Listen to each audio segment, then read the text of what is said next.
दोस्तों, आज की उर्दू डिक्शनरी में बात करूंगी लफ्ज़ कौमियत, माहियत और गैरियत पर। शुरुआत करते हैं लफ्ज़ कौमियत से।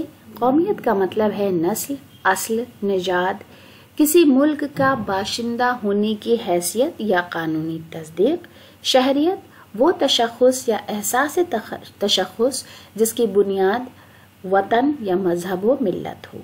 जातीयता, राष्ट्रीयता, वर्ण, किसी देश का निवासी होने की कानूनी पुष्टि। Nationality, citizenship, the state of belonging to the same nation और एथनिक ग्रुप और एथनिसिटी। लालचंद फलक का एक शेर है, तन मन मिटाए जाओ तुम नामे कौमियत पर, राहे वतन पर अपनी जानें लड़ाए जाओ। फिर माहियत। माहियत का मतलब है असल, हकीकत, मादा, किसी अमर या शय की हकीकत, हकीकत हाल, असलियत, असल कैफियत, खुसूसियत और जौहर। हिंदी में प्रकृति, भीतरी और वास्तविक तत्व, वास्तविक गुण, वास्तविकता और गुण।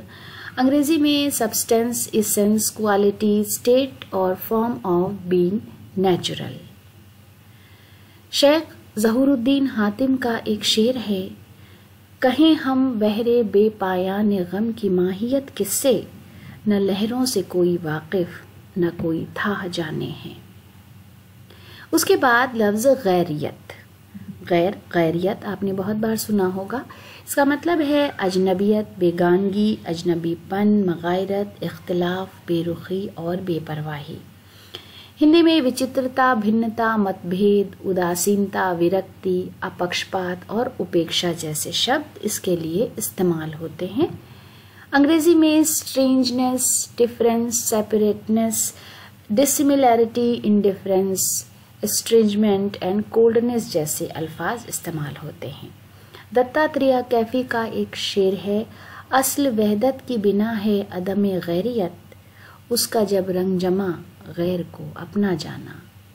तो दोस्तों, इसी खूबसूरत शेर के साथ आज का वीडियो ख़त्म करते हैं। अगले वीडियो में फिर आपसे मुलाकात होगी। तब तक अपना ख्याल रखिए।